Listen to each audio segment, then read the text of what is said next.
أن لا إله إلا الله الملك الحق المبين وأشهد أن محمدا عبده ورسوله الصادق الوعد الأمين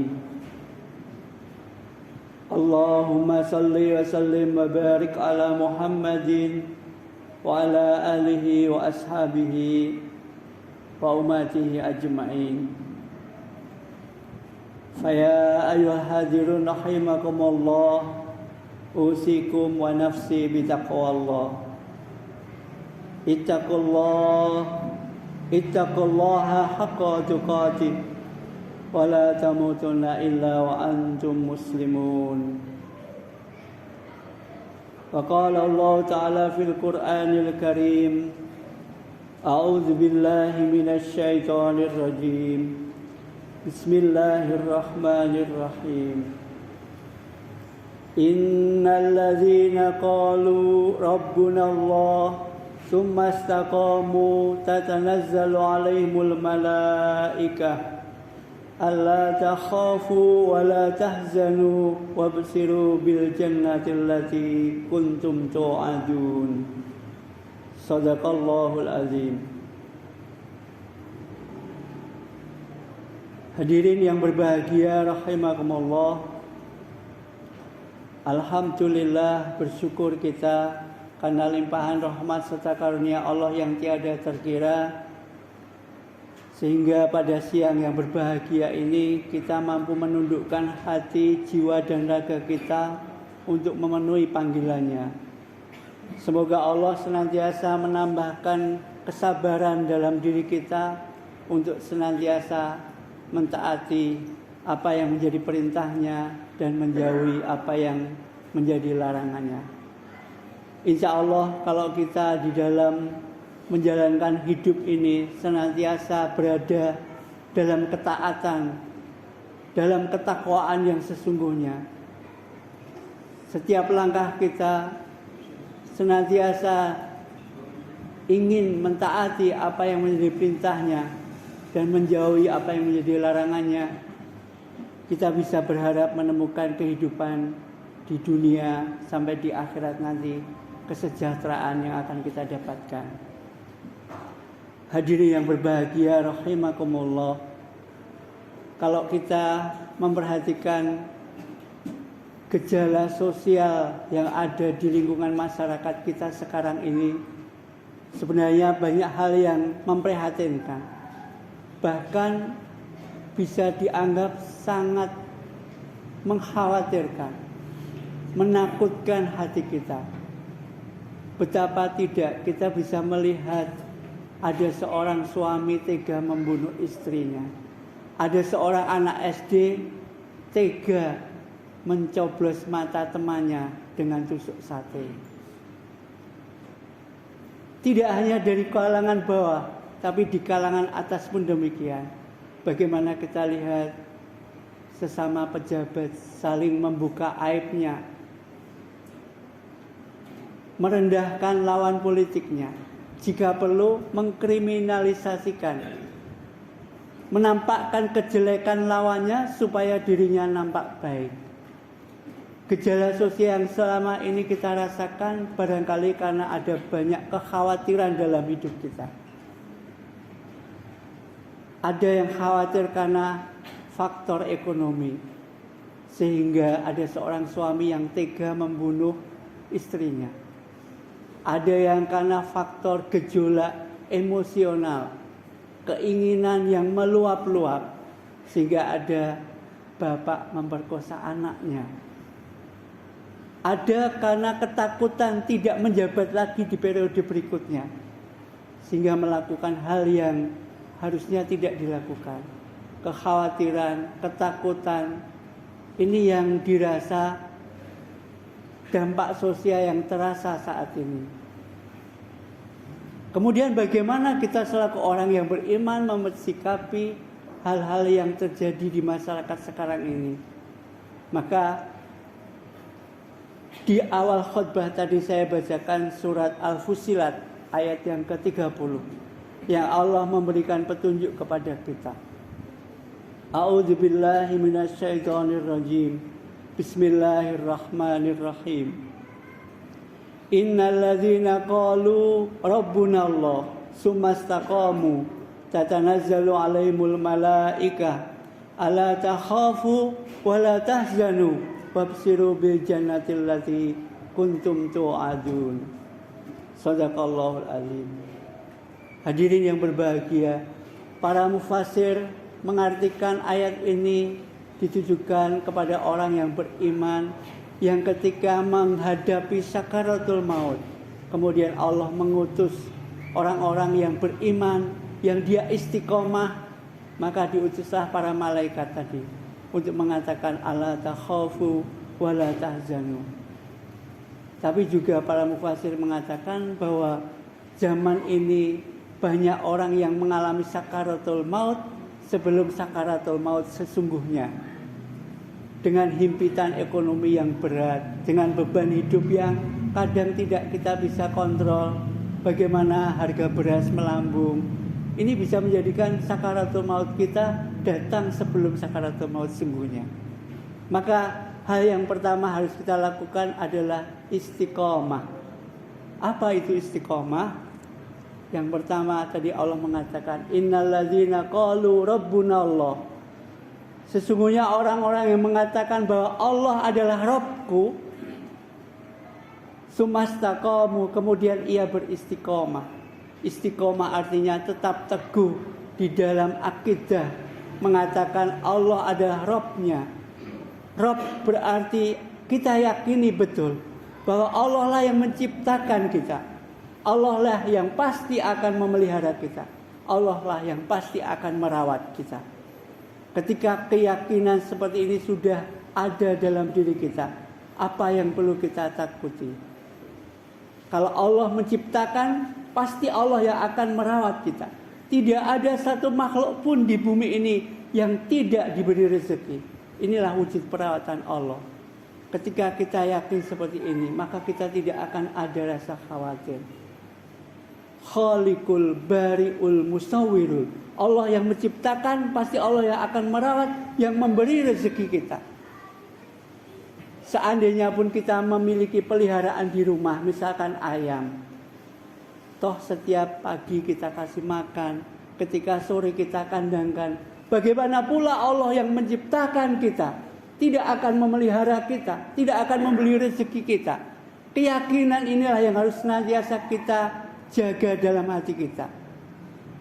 Istiqomah, yakin di dalam keyakinan bahwa Allah lah yang menciptakan kita. Pasti Allah yang akan memelihara kita, yang akan memberi rezeki kita.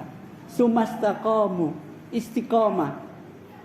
Kemudian hidupnya ini digunakan untuk senantiasa taat beribadah. Inilah yang dinamakan istiqomah. Senantiasa yakin dalam akidahnya, senantiasa yakin di dalam ketaatannya dalam beribadah. Orang-orang yang seperti inilah nanti yang akan dijamin oleh Allah. Tidak akan ada rasa khawatir, tidak akan ada rasa takut yang menjadikan sebab berbagai gejala sosial yang tadi saya sebutkan tadi. Hadirin yang berbahagia, yang pertama senantiasa kita jaga istiqomah. Yang kedua, para ulama bersepakat, mari kita senantiasa istikharah. Istikharah adalah kemampuan kita untuk memilah dan memilih. Kita tahu bahwa hidup ini adalah pilihan. Bagaimana kita memilih mana yang baik, mana yang buruk, mana yang benar, mana yang salah, mana yang penting, mana yang tidak penting, mana yang harus kita dahulukan, mana yang harus kita akhirkan. Keterampilan kita memilih setiap langkah dalam hidup ini harus kita asah. Inilah yang namanya istikharah. Jika perlu, andai toh pilihan kita ini mentok menghadapi kebingungan, maka Rasulullah mengatakan, sandarkan pilihan kita kepada Allah. Sehingga Rasulullah mengajarkan kita dengan sholat sunnah istikharah. Hidup kita ini senantiasa berjalan dari pilihan ke pilihan, yang senantiasa harus kita pertimbangkan dengan sangat matang. Para ahli hikmah mengatakan, berpikirlah hari ini, bertindaklah esok hari. Itu artinya berkata aja jika perlu, berpikir hanya hari ini untuk diucapkan esok hari. Apalagi itu tindakan. Ini jugalah yang menjadi hikmah kenapa Allah memberi kita 2 mata, 2 telinga, tetapi hanya 1 hati. Karena kita harus lebih banyak melihat, harus lebih banyak mendengar sebelum memutuskan. Istikharah ini yang harus senantiasa kita lakukan. Apalagi nanti kita mau menghadapi hari pilihan yang besar tahun 2024, memilih pemimpin bangsa. Jika perlu mari kita beristikharah bersama sehingga Allah memberikan kita pemimpin yang terbaik. Setiap langkah kita, setiap ucapan kita, setiap tindakan kita, jika perlu mari kita beristikharah. Artinya mengulang-ulang dulu, menimbang-nimbang dulu sebelum berbicara, sebelum memutuskan, sebelum bertindak. Inilah yang disebut dengan istikharah. Senantiasa istiqomah, senantiasa istikharah. Kemudian langkah yang ketiga adalah senantiasa istighfar. Istighfar adalah kemampuan diri kita mengoreksi terhadap diri kita, muhasabah, mencari kesalahan diri kita sehingga kita bisa memperbaikinya. Bukan sebaliknya, mencari kesalahan orang lain sehingga melupakan kesalahan diri kita. Inilah etika yang ditampakkan gejala sosial sekarang. Ini yang harus kita rubah. Rasulullah mengatakan orang yang paling beruntung adalah orang yang mengingat-ingat kesalahannya sehingga lupa kepada kesalahan orang lain. Istighfar laksana anak panah. Semakin kuat kita menarik ke belakang, maka akan semakin cepat kita melesat ke depan. Semakin pandai kita mengoreksi diri kita, memilih kekurangan-kekurangan kita, kemudian kita tutupi dengan kebaikan, maka kita akan semakin cepat maju ke depan. Tidak ada kemuliaan dengan menampakkan kesalahan orang lain yang seolah-olah akan menjadikan diri kita menjadi lebih terhormat. Justru sebaliknya, ketika kita banyak menampakkan, membuka aib orang lain, disitulah letak aib diri kita kelihatan. Secara zahir istiqomah, istikharah, istighfar bisa kita lakukan setiap saat. Lebih-lebih istighfar. Secara lisan kita harus lebih banyak mengucapkan istighfar. Para ulama sudah mengatakan berjuta fadilah istighfar. Tidak hanya akan membuka pintu rezeki, tetapi juga membuka pintu kemudahan. Maka ketiga hal inilah yang harus senantiasa kita jaga menghadapi perubahan zaman yang serba tidak terduga, yang menjadikan beban hidup kita ini semakin berat jika ada rasa kekhawatiran, ketakutan.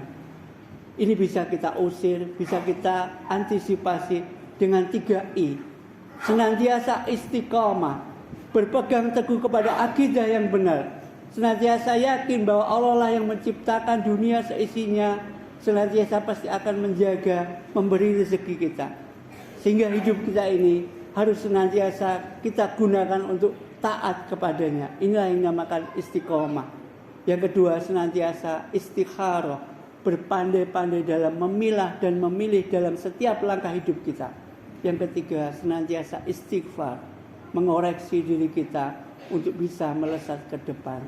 Orang-orang yang seperti ini oleh Allah dijanjikan, ala takhafu wala tahzanu. Tidak akan ada rasa takut, tidak akan ada rasa khawatir di dunia itu.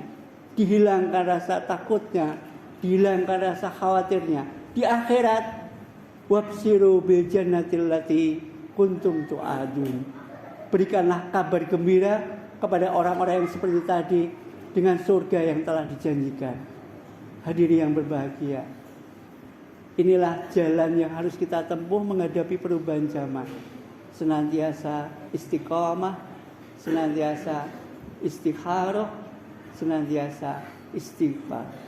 Semoga dengan ini Allah betul-betul menjadikan diri kita orang yang terbebas dari rasa takut, dari rasa khawatir di dunia, dan di akhirat kita dijanjikan oleh surga yang luasnya seluas langit dan bumi. Barakallahu li wa lakum fil Qur'anil azim wa nafa'ani wa iyyakum bima fihi minal ayati wa dzikril hakim.